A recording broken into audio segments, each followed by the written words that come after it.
Jadi dari peristiwa turunnya Roh Kudus inilah Bapak Ibu Saudara di Kisah Para Rasul yang kita peringati saat ini oleh orang-orang Kristen ya, bukan kita tunggu-tunggu lagi, tetapi kita memperingati ini, kita akan melihat bagaimana Roh Kudus sudah turun dan ini kita peringati sebagai hari Pentakosta dan lahirnya gereja. Jadi janji tentang peristiwa turunnya Roh Kudus inilah yang kita peringati setiap tahunnya ya.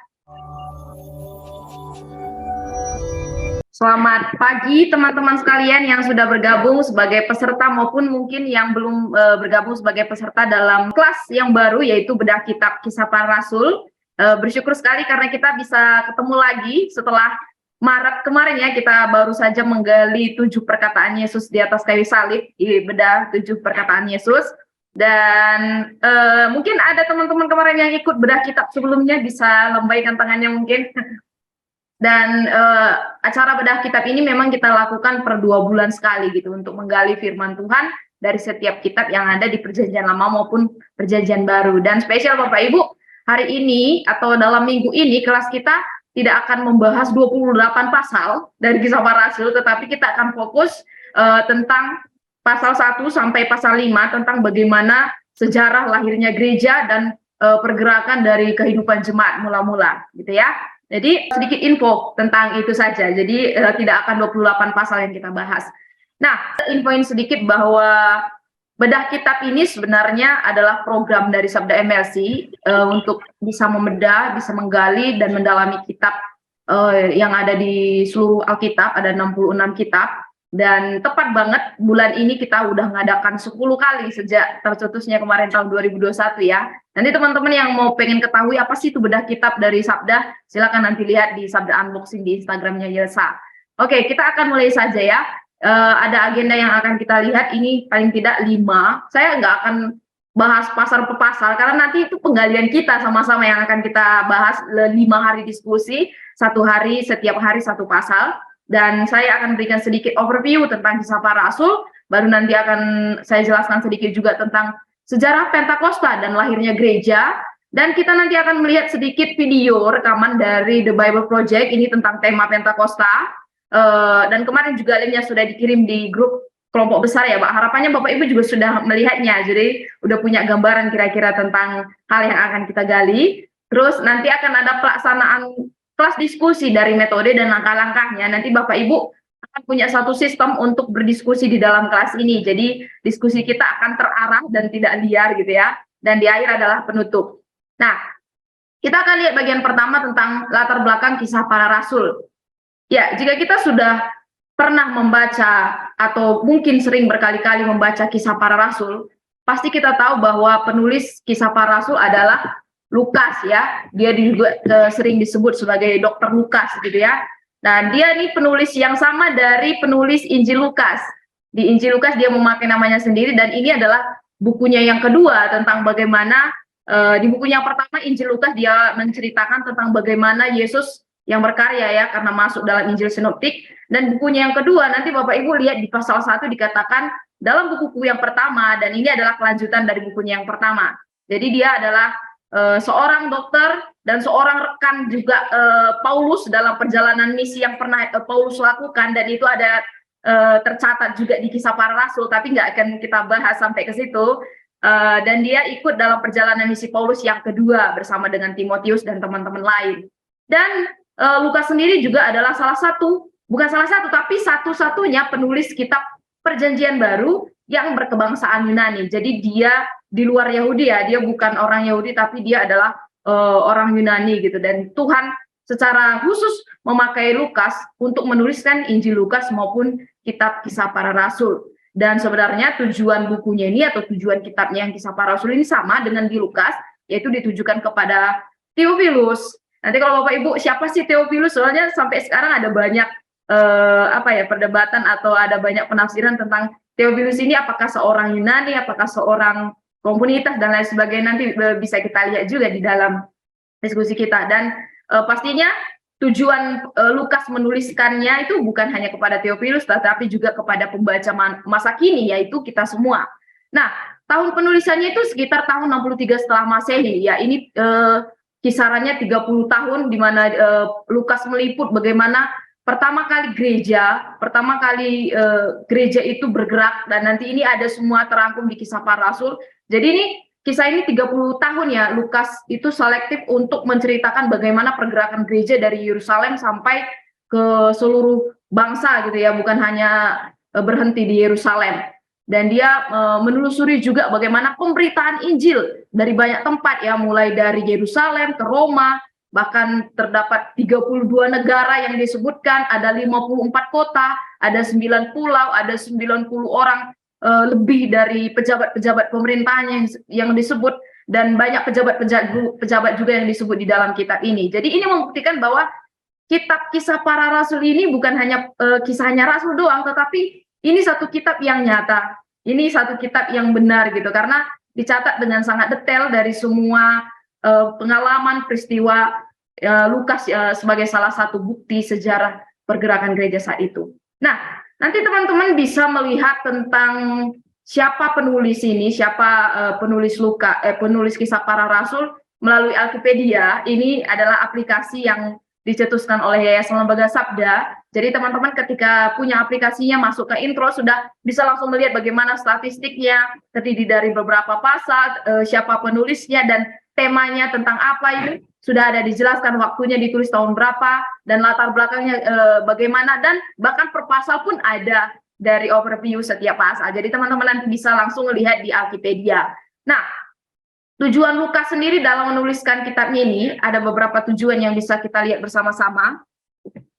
Ya, yang pertama untuk menerangkan apa yang selanjutnya diperbuat dan diajar oleh Yesus setelah Yesus naik ke surga melalui kuasa Roh Kudus yang bekerja dalam kehidupan para murid dan jemaat mula-mula. Jadi karena ini kitab keduanya Lukas, dia menjelaskan apa yang Yesus lakukan ketika Yesus sudah bangkit. Cerita Yesus nggak cuma sampai bangkit doang gitu ya, tetapi Lukas menunjukkan di Kisah Para Rasul 1 khususnya, Yesus naik ke surga, dan sebelum itu dia memberikan amanat kepada para murid, dan janjinya akan turunnya Roh Kudus. Dan yang kedua adalah tujuannya untuk kepada orang-orang Kristen supaya mengerti bagaimana Yesus mendirikan gerejanya, dan dia disebut sebagai kepala gereja di dunia, dan bagaimana besarnya kasih Yesus kepada bangsa-bangsa di dunia. Kalau kita lihat dari Injil ya, 4 Injil yang ada itu kan spesifik fokus di Yahudi dan Israel gitu. Tetapi dari Kisah Para Rasul kita melihat betapa besar kasih Allah bukan hanya kepada satu bangsa, tetapi bergerak kepada seluruh bangsa. Dan yang ketiga adalah menunjukkan bagaimana pergerakan Injil dari perbatasan Yudaisme gitu ya. Mungkin satu sisi hanya eksklusif di perbatasan Yudaisme saja gitu. Tetapi dari Injil, dari kitab Kisah Para Rasul ini kita melihat bangsa lain pun mendengar Injil, dan mereka pun memperoleh kemenangan melalui Injil Kristus. Dan yang terakhir, mereka tetap memberitakan Injil, tetap mengabarkan kabar baik di tengah tantangan dan penganiayaan yang dialami oleh gereja saat itu. Dan yang keempat, pastinya tentang peranan Roh Kudus. Buku ini juga sering disebut sebagai kisah Roh Kudus ya, di mana Roh Kudus sangat-sangat bergerak dengan istimewa, bahkan disebutkan lebih dari 50 kali kata Roh Kudus di dalam kitab Kisah Para Rasul untuk menolong bagaimana gereja yang saat itu sebagai gereja mula-mula kuat dalam pemberitaan Injil. Mereka nggak bisa lakukan sendiri. Tanpa dorongan Roh Kudus dan tanpa peranan Roh Kudus, gereja nggak bisa bergerak maju. Jadi Roh Kudus sangat ditekankan dalam pergerakan misi di Kisah Para Rasul. Nah, kita lihat selanjutnya ciri khas, beberapa ciri khas. Teman-teman nanti bisa juga buka di Alkitab Sabda gitu ya. Ini sangat lengkap sekali. Ini saya rangkum juga dari Alkitab Sabda. Yang pertama itu ciri khas tentang Kisah Para Rasul itu tentang gereja.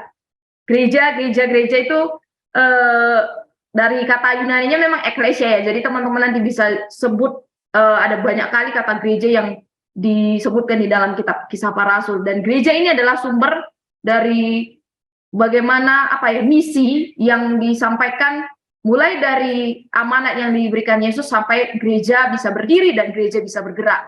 Dan yang kedua pasti tentang Roh Kudus.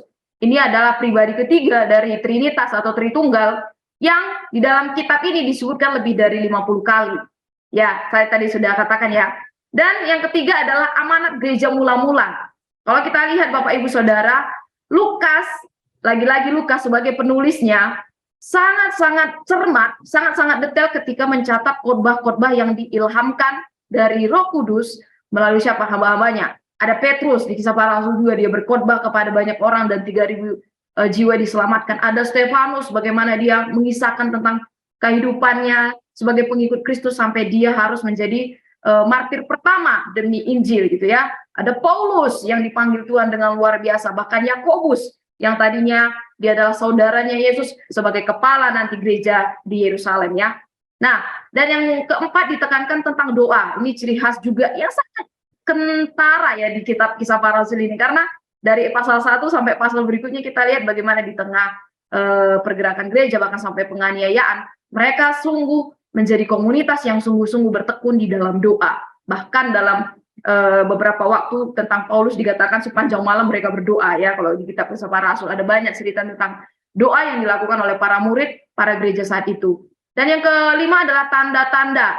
Ini adalah tanda-tanda melalui keajaiban, melalui mujizat-mujizat yang diberikan oleh Tuhan melalui penyertaan Roh Kudus dalam pergerakan Injil. Kita lihat bahwa tanda-tanda ini menyertai banyak murid para rasul saat itu ketika mereka memberitakan tentang Yesus Kristus. Dan yang keenam adalah tentang penganiayaan. Ya, gereja saat itu adalah gereja yang bergerak. Semakin dihimpit, mereka gereja itu semakin berkembang, Bapak Ibu. Semakin mereka dianiaya, pekabaran Injil itu semakin luas gitu. Karena ini memaksa mereka, nanti kalau Bapak Ibu lihat di Kisah Para Rasul 6 atau 7 itu membuat mereka akhirnya bergerak dari Yerusalem ke Yudea, Samaria, bahkan ke seluruh tempat. Karena mereka dianiaya dan itu pemberitaan Injil itu semakin melebar ke semua tempat.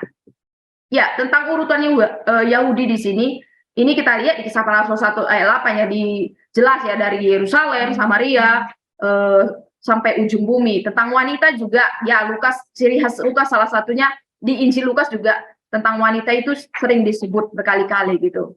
Nah, tentang kemenangan adalah adanya pelepasan tembok tadi ya, yang tadinya hanya bersifat untuk satu agama tertentu atau satu budaya tertentu atau satu suku tertentu, semua sudah dipisahkan dari tembok itu karena apa? Meluasnya Injil Yesus Kristus. Dan dari situlah kita melihat bahwa pergerakan gereja tetap berlangsung dan sampai saat ini, sampai Indonesia akhirnya kita sendiri pun bisa mendapatkan dari Injil yang sudah dikabarkan dari gereja-gereja mula-mula saat itu. Garis besar dari kitab Kisah Para Rasul dibagi atas 9 bagian.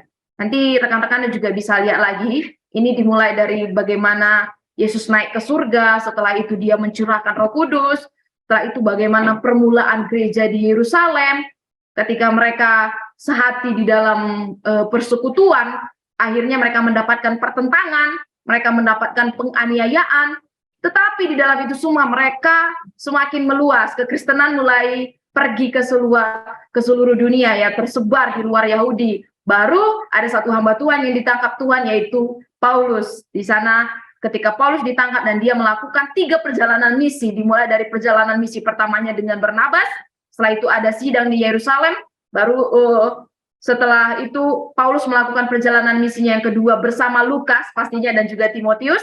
Setelah itu Paulus melakukan perjalanan misinya yang ketiga bersama Silas, dan yang terakhir Paulus ditangkap dan juga pelayanannya sampai akhir ya, ketika dia dibawa kembali ke Roma untuk mendapatkan pemenjaraan di sana. Nah, tetapi kita nggak akan lihat itu semua dari garis besarnya, karena kita akan fokus 5 hari diskusi ini dari 5 pasal yang ada.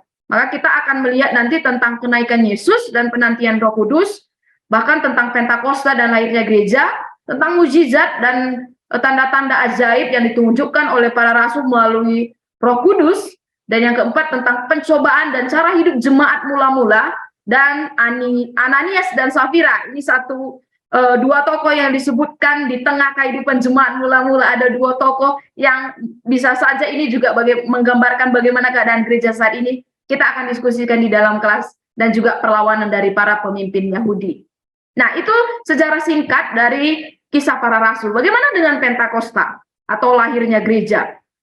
Pentakosta sendiri kita akan rayakan hari Minggu ya Bapak Ibu Saudara ya. Kita akan rayakan tanggal 29 Mei, hari Minggu. Makanya kalau di dalam perjanjian lama, Pentakosta itu sering disebut sebagai hari raya 7 minggu. Kalau dihitung-hitung 50 hari, itu sama dengan 7 minggu, di mana sejarahnya itu terjadi setelah 50 hari orang-orang Yahudi keluar dari Mesir, di mana Musa saat itu membawa mereka keluar dari Mesir, dan itulah Paskah yang mereka rayakan pertama kali. Dan 50 hari setelah itu mereka merayakan Pentakosta gitu ya, atau sering disebut sebagai hari panen gandum atau jelai. Nah, dan di hari Pentakosta ini ada beberapa hal yang mereka lakukan biasanya gitu ya. Yang pertama, biasanya setiap tahunnya sampai saat ini mereka masih merayakan, seluruh peziarah dari luar Yerusalem akan pulang kampung, akan mudik. Kan mereka sudah tersebar ke seluruh penjuru, seluruh tempat gitu ya. Dan biasanya setiap tahun di hari Pentakosta atau hari ke-50 ini mereka akan pulang kampung ke Yerusalem. Untuk apa? Untuk bersyukur bersama-sama untuk apa yang sudah Tuhan lakukan. Pastinya untuk satu, keluaran dari nenek moyang mereka yang pernah terjadi di Perjanjian Lama gitu ya. Dan di situ mereka akan melakukan hari pertemuan kudus. Nanti Bapak Ibu bisa baca Imamat atau Ulangan. Dan biasanya di hari Pentakosta mereka nggak akan bisa untuk melakukan sebuah pekerjaan yang berat. Dan laki-laki di sana sebagai orang Israel juga harus hadir di tempat kudus ya, di saat itu di Bait Allah, bahkan sampai sinagoge. Dan ada hal yang dilakukan juga, akan ada pembakaran dari roti bakar yang dibuat dari tepung halus dan lain sebagainya, dan dipersembahkan melalui korban binatang-binatang. Dan yang kedua, selain mereka melakukan pertemuan, mereka juga bersukaria. Ini tercatat juga di dalam Ulangan 16 ayat 5. Biasanya mereka akan mengungkapkan terima kasih mereka kepada Tuhan untuk setiap tuaian atau panen yang sudah terjadi, dan sekaligus mengungkapkan bagaimana rasa takut mereka dan hormat mereka kepada Tuhan mereka, kepada Yahweh. Gitu ya. Jadi ada beberapa hal yang mereka lakukan 50 hari setelah keluarnya mereka dari tanah Mesir. Tetapi di Perjanjian Baru, sebelum Yesus naik ke surga, dia sudah menjanjikan tentang hal ini, Bapak Ibu Saudara. Dan ini menjadi awal dari zamannya gereja. Kita lihat di Kisah Para Rasul 1 ayat 4 atau ayat 8 dikatakan, kamu harus tinggal di Yerusalem karena nanti akan ada pribadi yang akan turun gitu ya. Mereka saat itu mungkin tidak langsung mengetahui, tetapi Yesus sudah berpesan kepada mereka. Dan ketika di Kisah Para Rasul pasal 2 kita lihat, di zaman Yesus, setelah Yesus naik ke surga, maka hari Pentakosta ini berubah maknanya setelah peristiwa yang mengherankan saat itu, yaitu apa? Di mana Roh Kudus turun dan Roh Kudus memenuhi para rasul yang ada di Yerusalem. Salah satu buku yang sangat terkenal sekali, karya Merrill dari Supraya Perjanjian Baru, mengatakan bahwa hari lahirnya gereja ini juga sering disebut sebagai hari Pentakosta. Kenapa? Setelah hari Pentakosta di Perjanjian Baru, ketika para murid dan murid-murid yang ada saat itu yang berkumpul di satu tempat menerima Roh Kudus, di situ Petrus dengan urapan Tuhan, dengan kuasa Roh Kudus menyatakan ya satu nubuat dari Nabi Yoel ya. Nanti Bapak kita pelajari hari kedua ini di Kisah Para Rasul pasal 2. Ini dia menyatakan bagaimana penggenapan dari nubuat Nabi Yoel tentang pencurahan Roh Kudus dan juga pembuktian dari kebangkitan Yesus sendiri, di mana Yesus bangkit dan dia menggenapi janjinya di mana Roh Kudus akan leluasa bekerja di dalam gereja. Dan ini dinyatakan Petrus ketika dia berkhotbah kepada banyak orang yang ada di Yerusalem. Ini satu kisah yang unik. Kenapa? Persis 50 hari, tepat hari Pentakosta dari Perjanjian Lama, karena Penta itu kan 50 kan. Dan ini kondisi di mana semua peziarah dari seluruh luar Israel itu kembali pulang ke Yerusalem.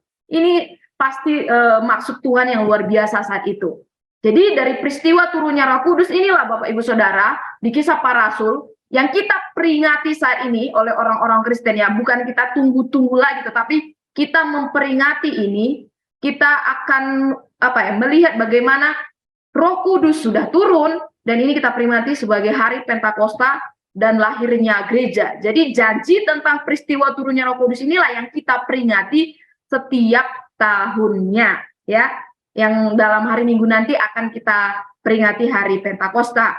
Jadi 50 hari setelah Yesus bangkit, tetapi Roh Kudus sejatinya sudah turun, sudah tercurah ketika kita percaya kepada Yesus Kristus, dan dia sudah mendiami setiap orang yang percaya kepadanya. Jadi juga ada 10 hari dilakukan setiap tahun untuk menanti lagi, mungkin perlu kita pelajari lagi apakah itu sesuai dengan apa yang Kisah Para Rasul masukkan, yang apa yang Lukas masukkan ketika dia menulis kitab Kisah Para Rasul ini. Oke, Bapak Ibu, kita akan melihat satu video detail dari The Bible Project. Ini satu tema Pentakosta yang disusun langsung dari The Bible Project, dan ini akan menolong kita melihat tema Pentakosta yang ada di Kisah Para Rasul dari Yesus naik. Silakan.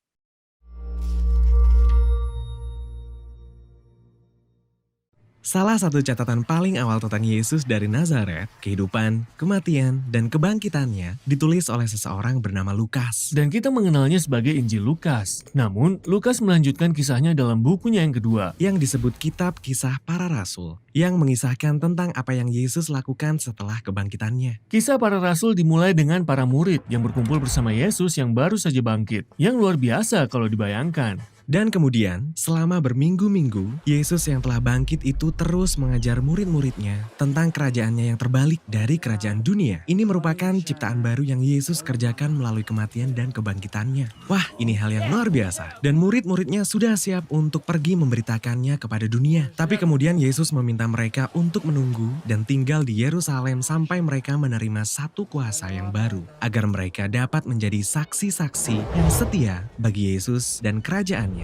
Yesus juga berkata bahwa misi mereka akan dimulai dari Yerusalem, lalu terus ke Yudea dan Samaria, dan dari sana dilanjutkan kepada seluruh bangsa. Sehingga ini menjadi seperti rencana perjalanan bagi seluruh kitab Kisah Para Rasul. Kemudian para murid melihat Yesus dinobatkan sebagai raja atas segala ciptaan. Jadi, para murid menunggu sambil bertanya-tanya kapan kuasa yang baru ini akan datang. Kemudian tibalah saatnya hari Pentakosta. Hari ini merupakan hari raya orang Israel zaman dahulu yang dirayakan pada awal musim panas. Dan beribu-ribu peziarah Yahudi akan kembali ke Yerusalem dari seluruh dunia. Seluruh bahasa dan budaya yang berbeda-beda akan beradu di kota ini. Murid-murid Yesus sendiri sedang berkumpul di sebuah rumah yang tiba-tiba dipenuhi dengan tiupan angin kencang, disertai dengan api yang tersebar menjadi lidah-lidah api yang melayang-layang di atas kepala mereka. Apa maksud dari peristiwa ini? Jadi Lukas menggunakan sebuah tema yang berulang dari Perjanjian Lama. Ketika Allah hadir dengan cara yang sama di Gunung Sinai, ia membuat perjanjian dengan bangsa Israel dan memberi mereka 10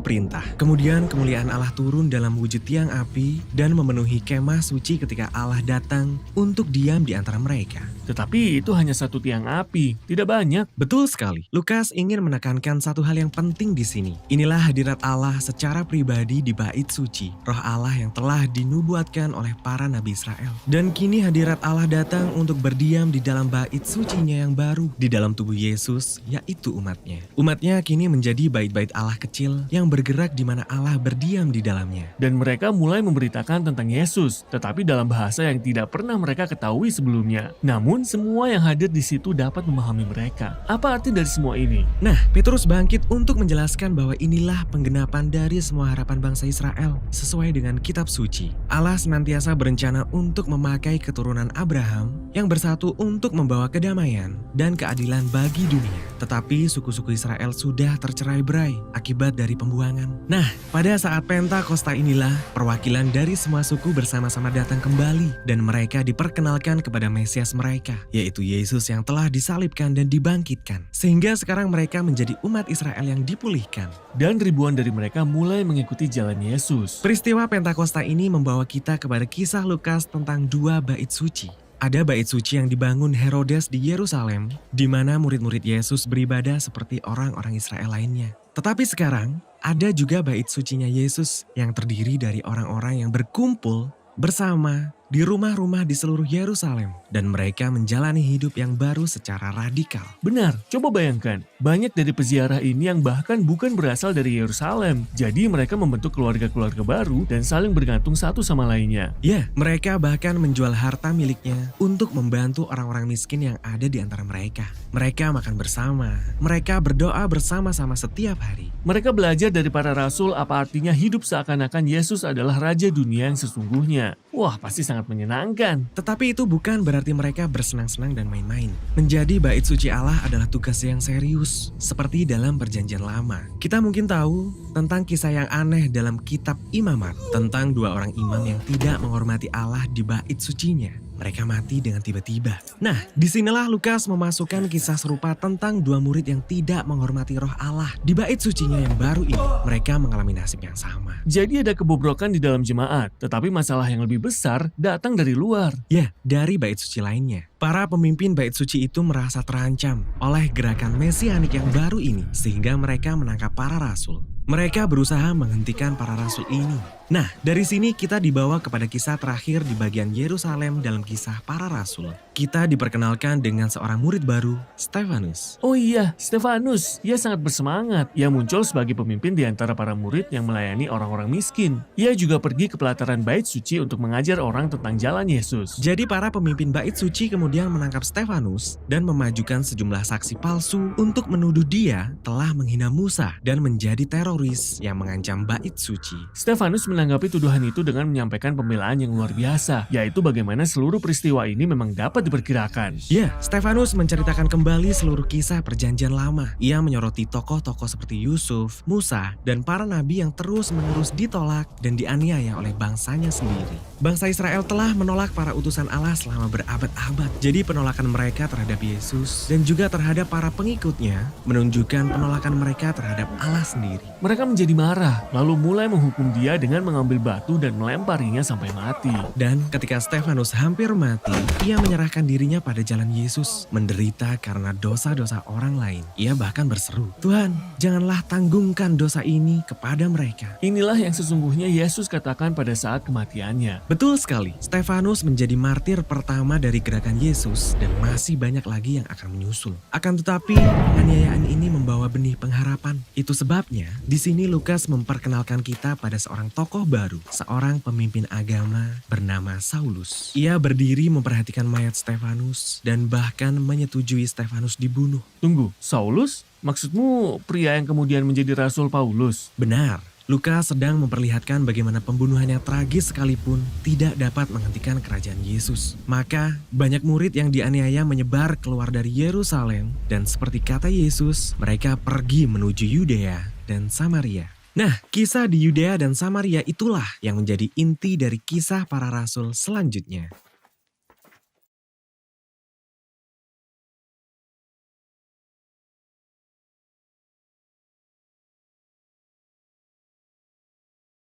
Oke, ya, jadi kita sudah melihat ya sedikit tentang latar belakang Pentakosta dan bagaimana pergerakan gereja ya dari kitab Kisah Para Rasul. Tetapi nanti dalam diskusi kita akan belajar tentang bagaimana gereja dan juga jemaat. Nanti saya akan jelaskan tentang diskusi kita di dalam kelas gitu ya. Kiranya ini juga menjadi momen bagi kita semua Bapak Ibu Saudara untuk melihat kembali bagaimana kita sebagai gereja atau kita di dalam komunitas gereja tentang pergerakan Injil. Apakah masih sama apinya dengan kehidupan jemaat mula-mula yang ideal saat itu atau sudah berubah maknanya? Nah, ini kiranya nanti ini bisa jadi PR kita juga di dalam kelas ini. Nah, Bapak Ibu nanti bisa melihat tentang infografis The Bible Project di Alkitab Sabda. Linknya juga sudah kita cantumkan. Nanti Bapak Ibu juga bisa melihat satu bagian pertama dari kisah para rasul ini untuk bisa menolong kita mengerti secara kronologis juga dari bagian per bagian di kisah para rasul. Oke. Oh ya, ini satu tulisan yang saya buat ya. Di kisah para rasul 1 ayat 1 sampai pasal 5 sampai selesai, kita akan belajar tentang bagaimana lahirnya gereja. Bagaimana gereja lahir, bagaimana gereja mula-mula, dan bagaimana kehidupan jemaat mula-mula. Nah, kita akan lihat pelaksanaan kelas diskusi bedah kitab Kisah Para Rasul. Bapak Ibu, di dalam kita menggali Alkitab, ketika kita melakukan studi firman Tuhan, maka mau tidak mau kita harus menggunakan yang namanya metode. Supaya penggalian kita, atau pemahaman, atau konteks yang sedang kita lihat itu tidak liar, dan penafsiran kita tidak salah. Sudah pakai metode pun belum tentu penafsiran kita mungkin sesuai gitu ya, tetapi paling tidak metode akan menolong kita untuk mengerti tahap per tahap ya, dari metode simak, analisa, belajar, doa, diskusi, dan juga aplikasi. Ini metode yang didirikan oleh Sabda juga untuk kita bisa melihat Alkitab bersama-sama. Dalam metode SABDA di tahap simak ini langkah yang harus kita lakukan ya ketika kita nanti mulai malam ini menggali Kisah Para Rasul pasal 1, gunakan metode ini. Dari simak, kita membaca dulu pasalnya berulang-ulang, dan kemarin sudah ada juga list dari Badeno ya, baca dengar nonton yang Bapak Ibu menuliskan sudah membaca pasal 1 sampai pasal 5. Tetapi malam hari ini pun ketika kita mau besok berdiskusi, silakan dibaca kembali, karena pembacaan kita akan selalu baru ketika kita baca ulang, dan baca ulang gitu ya. Dan Bapak Ibu juga perlu bandingkan dengan versi-versi lain supaya kita lebih mengerti apa artinya secara penuh gitu kan. Karena Alkitab kita kan terdiri dari banyak sekali terjemahan, dari banyak versi, jadi Bapak Ibu bisa bandingkan dengan versi bahasa daerah, atau mungkin dalam versi bahasa suku, atau bahasa Inggris, atau mungkin dalam bahasa aslinya. Silakan. Jadi ketika baca berulang-ulang, lihat beragam versi, teman-teman juga bisa gunakan bantuan dari 5W atau tambah 1H, dari apa yang terjadi saat itu, siapa yang ada saat itu, mengapa saat itu terjadi. Nah, gunakan 5W tambah 1H ini untuk menyimak setiap pasal yang ada. Dan yang kedua, langkah analisa. Setelah kita melakukan langkah simak, belajar dari teks Alkitab itu sendiri, kita mengamati sekarang ya, menganalisa. Kita sudah melihat ya apa yang terjadi saat itu. Sekarang kita ingin menganalisis apapun yang ingin kita analisa. Seperti kata-kata yang sering diulang-ulang. Biasanya penulis Alkitab kalau mengulang-ulang kata itu di dalam satu pasal atau satu perikop pasti punya maknanya penting. Kita juga bisa melihat kata-kata yang sulit yang dituliskan di dalam teks yang sedang kita baca. Frasa yang penting atau kata-kata yang mungkin ditekankan di dalam pasal yang sedang kita gali. Itu Bapak Ibu analisa semuanya supaya bisa mendapatkan apa yang Bapak Ibu simak dan apa yang Bapak Ibu analisa, dan mengerti dari konteks yang sedang terjadi di saat itu ya. Di tahap analisa ini bisa gunakan semua alat-alat studi Alkitab, bisa gunakan kamus, tafsiran, bisa gunakan Alkipedia, atau bisa gunakan juga alat-alat yang lain untuk bisa mendapatkan apa yang Bapak Ibu sedang analisa. Setelah kita menganalisa, setelah kita menyimak, maka kita perlu belajar. Pelajari dari hasil simak dan analisa. Dengan apa? Dengan bantuan Roh Kudus. Ya, Roh Kudus itu yang terutama ya, yang akan menolong kita, yang akan memberikan kita masukan, yang akan memberikan kita pengertian untuk bisa mendapatkan apa sebenarnya yang Tuhan maksudkan di dalam pasal ini. Dan Bapak Ibu diskusikan nanti di dalam kelas diskusi. Dan yang terakhir adalah aplikasikan, bagikan kepada gereja kita, bagikan kepada sesama kita, komunitas pelayanan kita, guru-guru sekolah minggu mungkin, atau pemuda remaja, atau kepada teman-teman lingkungan sekitar kita atau keluarga kita. Nah, aplikasi ini akan menolong kita untuk punya satu tindakan nyata gitu ya, bukan hanya sekedar sampai pengetahuan belaka, tetapi ada respons, ada tangan kita yang siap untuk bergerak gitu, mengerjakan apa yang sudah kita gali. Nah, kita akan melihat langkah-langkah ketika kita membedah di kitab Kisah Para Rasul dari pasal 1 ayat 1 sampai pasal 5. Yang pertama kita meminta pimpinan Roh Kudus dengan berdoa, sudah pasti. Kami selalu katakan ketika kita melakukan studi Alkitab, langkah 0 dari semua metode itu adalah berdoa. Setelah itu gunakan metode tadi ya dengan Badeno, terus lakukan penggalian dengan metode yang sudah, metode yang sudah saya bagikan. Baru ini, yang keempat adalah temukan fakta-fakta tentang ini. Fakta dan pelajaran dan penjelasan penting, detail dan mendalam dari ayat yang sedang teman-teman gali. Tetapi akan detail tentang ini. Bagaimana fakta tentang gereja mula-mula atau the first church, dan orang percaya mula-mula atau the first believers saat itu. Kita akan fokus di dua ini ya Bapak Ibu Saudara. Silakan nanti pilih ayatnya yang berkaitan dengan ini di pasal, di hari yang sedang kita gali. Terus tekankan apa tentang gereja mula-mula saat itu dan serta penjelasannya, dan bagaimana orang percaya mula-mula saat itu. Baru Bapak Ibu kasih pelajaran penting tentang hal-hal yang sudah kita dapatkan di dalam penggalian kita. Dan yang pastinya terakhir, aplikasinya dari setiap pelajaran yang sudah Bapak Ibu gali. Dan inilah yang akan dibagikan di dalam kelas diskusi dengan format atau dengan langkah-langkah seperti ini. Yang pertama, fakta penting tentang gereja mula-mula dan orang percaya mula-mulanya apa, sertakan ayat dan juga penjelasannya. Mungkin nggak semua ayat akan ada menekankan tentang hal ini, Bapak Ibu Saudara. Jadi silakan pilih ayat-ayat yang berkaitan dengan gereja mula-mula dan orang percaya saat itu. Kalau gereja mula-mula itu tentang bagaimana mereka secara komunal di dalam persekutuan sebagai komunitas Kristen, sebagai komunitas orang-orang yang percaya kepada Kristus. Kalau jemaat mula ini lebih spesifik tentang orangnya, tentang gaya hidup orangnya. Nah, ini 2 poin ini bisa Bapak Ibu gabung di dalam satu penggalian. Baru nanti pelajaran apa dari bagian pertama yang sudah digali gitu ya. Bagaimana pelajaran tentang gereja dan orang percaya saat itu dan relevansinya dengan gereja saat ini gitu ya. Jadi bukan hanya fokus di saat itu saja, tetapi juga bagaimana relevansinya dengan gereja atau komunitas gereja saat ini. Apakah tetap sama, apakah tetap sudah berbeda, atau ada sedikit pergeseran, atau seperti apa? Temukan dari setiap fakta yang sudah Bapak Ibu gali. Dan jangan lupa aplikasi dan juga referensi yang Bapak Ibu pakai. Kalau memakai referensi dari artikel ataupun mungkin dari link-link yang Bapak Ibu dapatkan ketika melakukan penggalian. Ini satu contoh yang akan saya bagikan. Ya, ini saya ketika menggali kemarin, saya ambil dari Kisah Para Rasul pasal 1 ayat 8 dan juga ayat 13 dan ayat 14. Fakta penting yang saya dapatkan ya, saya ketika menggali tentang ini, Lukas mencatat bahwa bukan hanya ada 11 murid saat itu, tetapi ada murid-murid yang lain. Ya, nanti kalau kita pelajari Kisah Para Rasul 1, ternyata bukan hanya 11 murid. Memang 11 murid itu ditekankan di bagian pertama gitu ya. Mereka adalah nama-namanya juga disebutkan, tetapi ada murid-murid yang lainnya. Dan ketika Yesus naik ke surga, ini satu janji dan awal akan penggenapan Roh Kudus kepada gerejanya.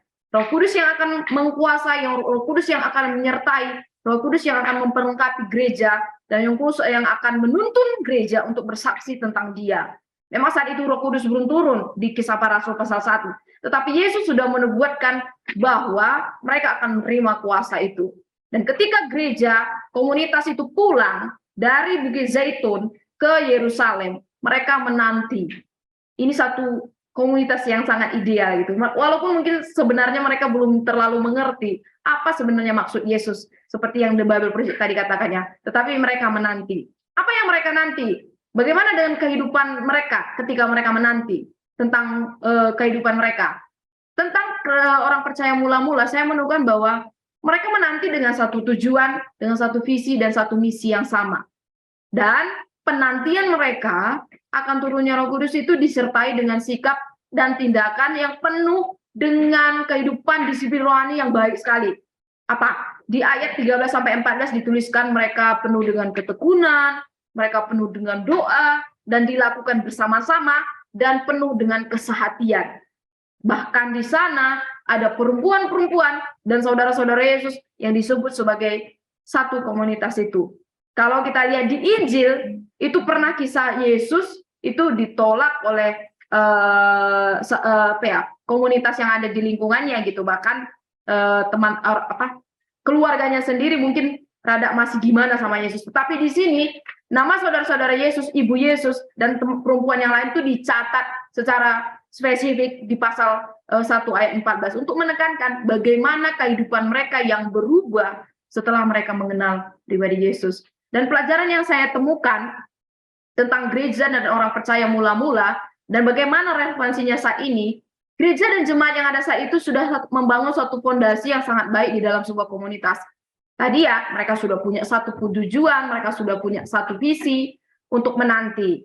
Dan saat itu mungkin mereka belum sepenuhnya tahu dengan jelas apa yang Yesus maksud dengan kuasa itu. Tetapi mereka menanti dengan penuh perhatian, dan dalam penantian mereka ada dasar disiplin rohani yang kuat yang dibangun sebagai satu komunitas, sebagai sebuah gereja yang hidup. Ini yang harusnya juga bisa diteladani oleh gereja masa kini menjadi gereja yang ideal. Nah, PR-nya apakah gereja saat ini juga demikian, gitu ya? Apakah gereja saat ini juga menjadi komunitas yang penuh dengan keseharian, penuh dengan ketekunan, penuh dengan doa dan dilakukan dengan bersama-sama, atau sendiri-sendiri tidak dilakukan bersama-sama? Aplikasinya, saya akan merenungkan kembali tentang bagaimana pribadi saya sebagai orang percaya, bagaimana saya terkait juga dengan gereja saya sebagai satu komunitas. apakah saya sudah membangun kehidupan yang bertekun, berdoa, serta penuh kesiapan untuk bisa dipakai Allah dalam menjalankan misinya. Lagi-lagi ya, ketika kita belajar kisah para rasul ini, aplikasinya mengembalikan kita lagi, apakah saya siap untuk meninggikan Allah di atas segalanya melalui apa yang saya lakukan. Nah, nanti Bapak Ibu renungkan apa aplikasinya bagi saya dari pasal yang saya sedang renungkan saat ini. Dan jangan lupa mencantumkan referensinya. Dan di sini saya memakai referensi dari Alkitab Sabda dan beberapa artikel dari Sabda. Nah, jadi ini contoh penggalian dan ini adalah langkah penggalian yang akan kita bagikan mulai besok sampai hari Selasa minggu depan di dalam kelas diskusi kita dari pasal 1 sampai pasal 5. Dan pembagian hari diskusinya juga nanti akan dibagikan juga di kelas. Dari hari Kamis kita akan lihat pasal 1, hari Jumat kita lihat pasal 2, Sabtu pasal 3, Senin pasal 4, dan Selasa pasal 5. Dari semua pasal ini ada terdiri dari banyak ayat, tapi mungkin nggak semua ayat akan berkaitan dengan the first believers atau the church saat itu, tetapi Bapak Ibu akan melihat ayat-ayat yang berkaitan dan dijelaskan secara detail dan juga lengkap. Nggak perlu panjang banget Bapak Ibu, tetapi detail, lengkap, dan to the point apa maksudnya saat itu. Itu yang akan kita gali, bagikan ke dalam kelas diskusi, dan digali bersama-sama dengan teman-teman yang lain. Nah, sebagai penutup, kita harus mengingat bahwa Kristus adalah kepala gereja ya. Ini Paulus yang mengatakan di Kolose, dikatakan bahwa ia adalah kepala dari segala sesuatu, termasuk segala sesuatu itu adalah gereja, dan Kristus adalah kepala gereja. Dan inilah yang harus kita bangun, inilah yang harus jadi semangat gereja atau jemaat mula-mula, bahkan semangat gereja saat ini yang harus kita bangun. Kristus adalah kepala atas segala sesuatu, yaitu kepala gereja, maka kita sebagai tubuh-tubuh Kristus pun, harus siap mendapatkan semangat itu dan menghidupi semangat itu untuk terus menjadi saksi. Dan itu yang dilakukan gereja saat itu mula-mula sampai harusnya gereja saat ini pun demikian. Dan kita sebagai peserta dalam kelas diskusi ini punya satu komitmen untuk bisa menjadi gereja yang dimaksud sesuai dengan kisah para rasul. Dan satu firman Tuhan yang sangat terkenal sekali. Tetapi kamu akan menerima kuasa kalau Roh Kudus turun ke atas kamu, dan kamu akan menjadi saksiku Yerusalem, seluruh Yudea, Samaria, dan sampai ke ujung bumi. Gereja sudah lahir, dan kita akan peringati juga khusus di minggu ini. Dan Roh Kudus juga sudah mendiami gereja dan tubuh Kristus sebagai orang percaya Bapak Ibu. Kiranya dalam bedah kitab ini kita bisa menumbuhkan dan meningkatkan api semangat dari Pentakosta itu dalam pelayanan kita, terlebih-lebih menjadi saksi Kristus. Dan itulah yang Tuhan mau, menjadi saksi Kristus dalam keluarga, lingkungan, bahkan sampai ujung bumi ya, sampai ujung bumi, bahkan sampai saat ini ujung jari, di mana jari kita itu ada di handphone kita masing-masing. Apapun metodenya, apapun caranya, kita harus bisa menjadi saksi. Mungkin secara lisan iya, secara tulisan iya, bahkan sampai secara digital iya. Biarlah kita bisa menjadi saksi Kristus, dan api dari Pentakosta atau semangat gereja mula-mula itu, semangat gereja awal itu bisa mendiami gereja juga saat ini gitu ya. Itu yang bisa saya bagikan, dan kiranya ini menolong kita untuk semangat untuk menjalani kelas diskusi selama 5 hari ke depan.